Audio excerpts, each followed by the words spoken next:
Bonjour à tous. Aujourd'hui, je voulais vous parler justice. Je voulais vous parler état de droit parce qu'on a eu en 48 heures la semaine dernière des décisions encore complètement hallucinantes et ça fait un moment que je dis que l'état de droit a été dévoyé. Pourquoi l'état de droit dans l'absolu a été dévoyé avant d'aller sur ces trois exemples? Déjà, c'est que normalement, l'état de droit, c'est quoi? C'est censé protéger le citoyen français contre l'arbitraire de l'État, mais c'est aussi censé protéger la majorité des citoyens français. Et dans l'application de l'état de droit, enfin dit état de droit à l'heure actuelle, en fait, on a l'impression que c'est une justice qui se fait contre la majorité des Français et parfois en protection des clandestins et des délinquants.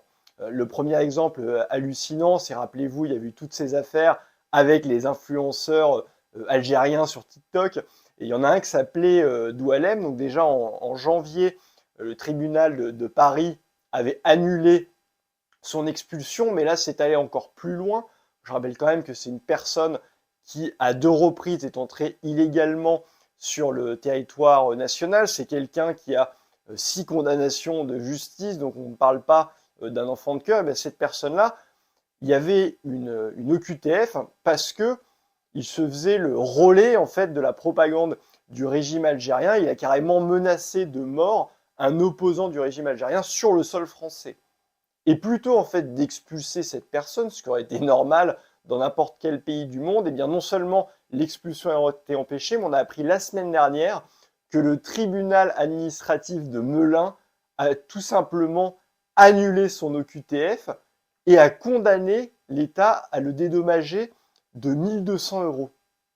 Mais en fait, c'est vous, c'est moi, c'est nous qui payons ces 1200 euros pour un type qui est entré illégalement sur le territoire national, qui fait la propagande d'un régime étranger, et en plus de ça, qui a des faits de délinquance. On marche complètement sur la tête, et c'est là que je vous dis, encore une fois, que l'état de droit maintenant est complètement défaillant. Autre cas édifiant, c'est celui de Robert Ménard, vous savez, le maire de Béziers. Alors en plus, moi, vous savez que je ne suis pas un fan de Robert Ménard. Je pense qu'il passe son temps à cracher sur le camp national et à faire quelque part le suceur de roue de la Macronie.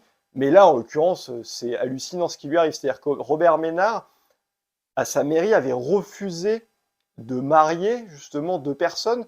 Et il y avait notamment un Algérien qui était sous OQTF. Et donc lui, il s'est dit, c'est quelqu'un qui est sous OQTF, en plus connu par la police. Il soupçonnait un mariage blanc. Lui, il s'est dit, moi, je refuse ce mariage. De toute façon, c'est quelqu'un qui doit être expulsé. De facto, cette personne a été expulsée. Bien, rendez-vous compte que les deux personnes ont porté plainte et que Robert Ménard, pour ne pas avoir voulu marier un OQTF, risque 5 ans d'emprisonnement et 75 000 euros d'amende.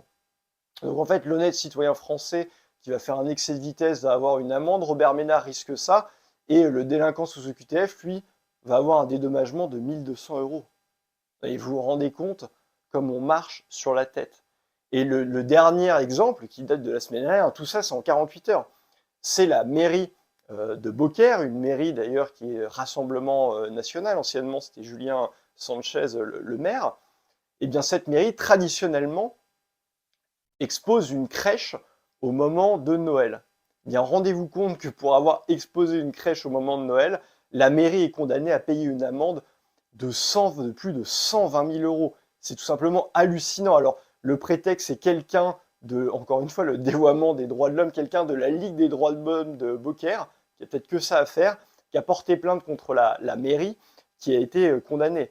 Je rappelle que oui, la France est un pays laïque, mais la laïcité, c'est quoi? C'est que l'État ne finance pas les différents cultes. Mais je rappelle quand même que l'État, pour une dimension patrimoniale, finance des rénovations d'églises, parfois même les collectivités locales également. Je rappelle que quasiment toutes les mairies mettent un sapin de Noël. Donc Noël, c'est une dimension chrétienne, c'est une dimension religieuse. Et si la France est un pays laïque, ça reste un pays de tradition chrétienne. Et la crèche, on peut la considérer au-delà du culte comme une tradition en fait française et une tradition chrétienne. Donc c'est surtout d'ailleurs dans le sud où ça se fait beaucoup. C'est hallucinant en fait de condamner la mairie de Beaucaire. Donc vous voyez un petit peu le deux poids deux mesures permanent et c'est à chaque fois une justice qui est finalement anti-française et quelque part pro-délinquance. Et donc effectivement, c'est l'un des points. Vous savez que je milite depuis longtemps pour que la France reprenne en main sa souveraineté nationale, mais il y a un véritable combat aussi au sein de la France vis-à-vis des juges et du dévoiement, notamment de l'état de droit, et on n'y échappera pas.